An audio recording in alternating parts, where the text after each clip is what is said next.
Hello everyone, welcome to star IQ. मेरा नाम है सुनील और 14 नवंबर 2020 के नेशनल और इंटरनेशनल करंट अफेयर इस वीडियो में हम लोग जानेंगे। I wish you very happy Deepawali. इस दीपों के त्योहार पे आप सभी को मेरी तरफ से हार्दिक शुभकामनाएं। आप जल्द से जल्द सरकारी नौकरी लगे, ऐसी मेरी शुभकामनाएं हैं और ऐसी मेरी भगवान से दुआ भी है। चलिए, again wish you very happy Deepawali. अगर आपको मेरे द्वारा पढ़ाए गए सभी लेक्चर्स का पीडीएफ फाइल चाहिए तो आप मेरे Telegram channel star IQ PDF को अवश्य ज्वाइन कीजिएगा। स्टार आईक्यू यूट्यूब चैनल को अगर आपने अभी तक सब्सक्राइब नहीं किया है तो कर लीजिएगा, दोस्तों तक शेयर भी कीजिएगा।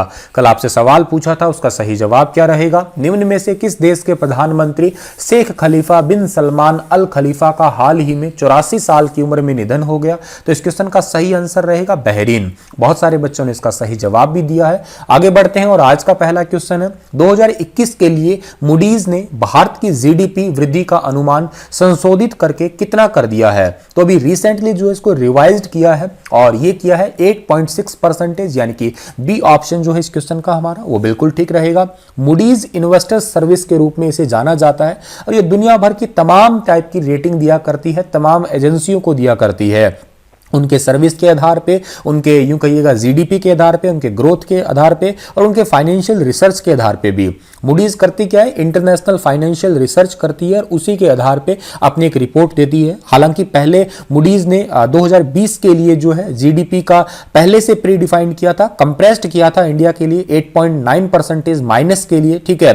और अब जो है इसमें थोड़ा सा चेंज कर दिया और 8.1% से 8.6% कर दिया मूडीज ने।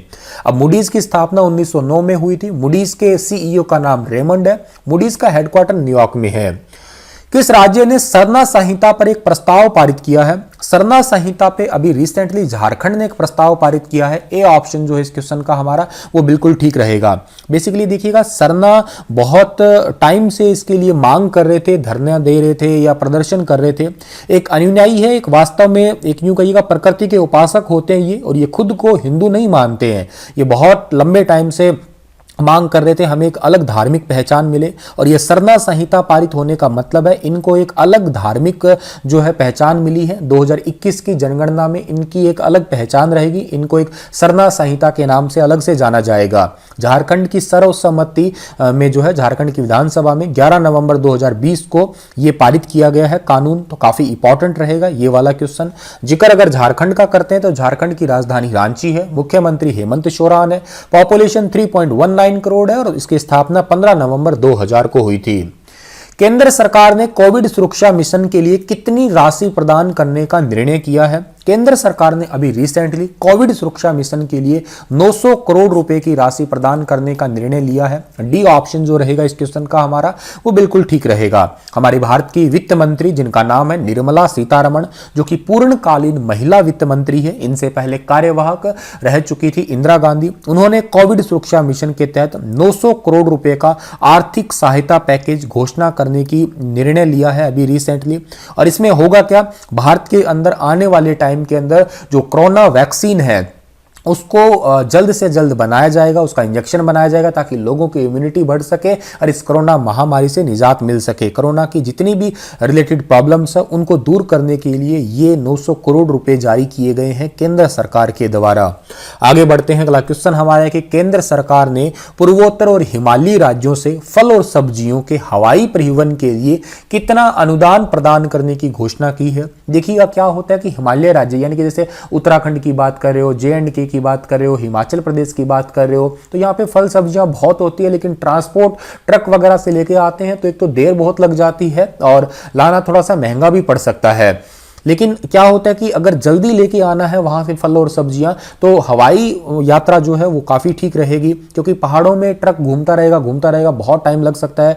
तो इसी वजह से जो है फल और सब्जियों के हवाई परिवहन पे 50% का अनुदान दिया जाएगा केंद्र सरकार के द्वारा। पूर्वोत्तर राज्य जैसे आपका मेघालय, मिजोरम उस साइड वाले, सेवन सिस्टर वाले, और दूसरा आपके ये उत्तराखंड है, हिमाचल प्रदेश है, इनके लिए भी तो काफी इंपॉर्टेंट है ये। इस योजना का नाम क्या है सर? इस योजना का नाम है ऑपरेशन ग्रीन योजना।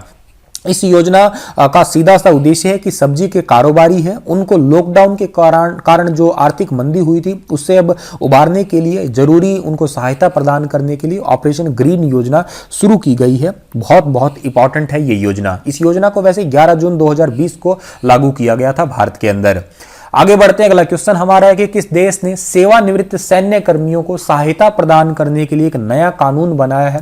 जो रिटायर्ड मिलिट्री ऑफिसर्स हैं या जो जवान हैं उनके लिए एक नया कानून बनाया है चाइना ने। डी ऑप्शन सही रहेगा इस क्वेश्चन का हमारा। इस कानून के तहत क्या होगा कि उनको जितनी भी सुविधाएं हैं, एक्स्ट्रा सुविधाएं हैं पूर्व सैनिकों को वो दी जाएगी। अगर वो छोटा मोटा कारोबार शुरू करते हैं तो उनको लोन वगैरह दिया जाएगा।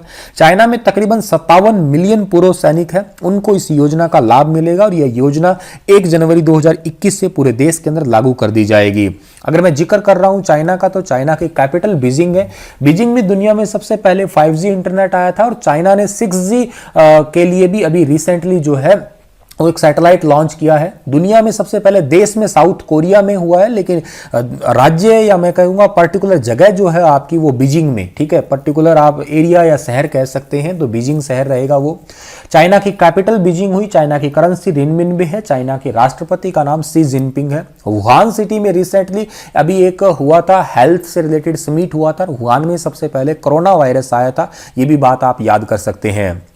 किस देश के अग्रणी विश्वविद्यालय यानी कि जो आपका लीडिंग यूनिवर्सिटी है और उसके साथ में IIT गुवाहाटी के साथ एक जल केंद्र शुरू किया गया है? तो ऑस्ट्रेलिया का एक यूनिवर्सिटी है वेस्टर्न सिडनी यूनिवर्सिटी और IIT गुवाहाटी, इन दोनों ने जो है जल केंद्र शुरू किया है। डी ऑप्शन जो रहेगा इस क्वेश्चन का हमारा बिल्कुल ठीक रहेगा।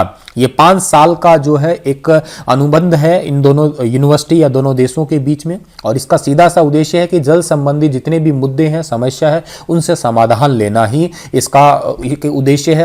और IIT गुवाहाटी के साथ में 21 भागीदार और हैं इसमें, ऑस्ट्रेलिया और भारत दोनों को मिला के। चलिए आगे बढ़ते हैं, अगला क्वेश्चन हमारा क्या है। उससे पहले ऑस्ट्रेलिया की राजधानी कैनबरा है, ऑस्ट्रेलिया की करेंसी ऑस्ट्रेलियन डॉलर है, स्कॉट मॉरिसन यहाँ के प्रधानमंत्री है। किस अंतरराष्ट्रीय संगठन ने खाद्य गठबंधन शुरू किया है? खाद्य गठबंधन अभी रिसेंटली FAO यानी कि फूड एग्रीकल्चर ऑर्गेनाइजेशन ने जो है वो शुरू किया है।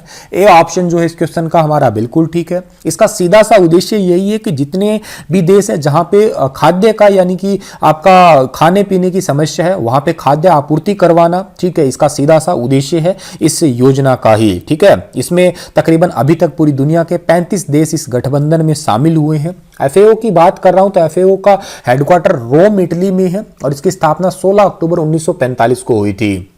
हाल ही में किस राज्य सरकार ने कोरोना मरीजों की मुफ्त ट्रांसपोर्ट करने के लिए जीवन सेवा एप्लीकेशन शुरू किया है? तो जीवन सेवा एप्लीकेशन दिल्ली सरकार ने शुरू किया है। डी ऑप्शन जो है इस क्वेश्चन का हमारा बिल्कुल ठीक रहेगा। इस एप्लीकेशन के माध्यम से क्या है, कोरोना मरीजों को अस्पतालों तक सुरक्षित पहुंचाया जाएगा, बिल्कुल फ्री ऑफ कॉस्ट, ठीक है। दिल्ली के मुख्यमंत्री का नाम क्या है? अरविंद केजरीवाल। दिल्ली के उपराज्यपाल अनिल बैजल है और दिल्ली के उप मुख्यमंत्री का नाम क्या है? मनीष सिसोदिया है। आगे बढ़ते हैं हम लोग। 14 नवंबर को दुनिया भर में कौन सा दिवस मनाया जाता है? 14 नवंबर को दुनिया भर में विश्व मधुमेह दिवस मनाते हैं, वर्ल्ड डायबिटीज डे मनाया जाता है। देखिएगा डायबिटीज क्यों होता है? क्योंकि या तो ग्लूकोज जो होता है उसका लेवल बढ़ जाता है या इंसुलिन हार्मोन कम हो जाता है, इस वजह से डायबिटीज हो जाता है। और इसकी जो इसको कैसे बचाया जा सकता है, इसीलिए लोगों को जागरूक करने के लिए दिवस हर साल मनाया जाता है डायबिटीज फेडरेशन के द्वारा। 14 नवंबर को पिछले 2 दशकों से इसे हर साल मनाया जा रहा है। आगे बढ़ते हैं तो अगला क्वेश्चन हमारा है, WHO ने अभी रिसेंटली ट्रेडिशनल मेडिसिन का ग्लोबल सेंटर बनाने के लिए किस देश को चुना है? तो ट्रेडिशनल मेडिसिन बनाने के लिए, ग्लोबल सेंटर बनाने के लिए हमारे इंडिया को ही चुना है। सी ऑप्शन सही रहेगा इस क्वेश्चन का हमारा, ठीक है। ये हमारा दुनिया में बड़ा प्यारा सा देश यहाँ पे, ठीक है। WHO ने अभी रिसेंटली इसकी घोषणा की है और हाल ही में प्रधानमंत्री नरेंद्र मोदी ने गुजरात और राजस्थान में आयुर्वेद इंस्टीट्यूशन की शुरुआत भी की है। प्रधानमंत्री नरेंद्र मोदी ने गुजरात के जामनगर में institute of teaching and research इन आयुर्वेदा, जयपुर में नेशनल इंस्टीट्यूट ऑफ आयुर्वेदा का उद्घाटन भी किया है। WHO की स्थापना 7 अप्रैल 1948 को हुई थी। 7 अप्रैल को हम लोग स्वास्थ्य दिवस भी मनाते हैं। WHO के अध्यक्ष का नाम टेड्रोस अधानोम है। जिनेवा स्विट्जरलैंड में WHO का हेडक्वार्टर है। आप लोगों के लिए क्वेश्चन है कि एस्चुरी बनाने वाली नदियां भारत में कौन कौन सी है, बताइए आप लोग। कल आपसे फिर हाजिर होऊंगा कुछ नए क्वेश्चन के साथ में, तब तक आप हंसते रहना, मुस्कुराते रहना।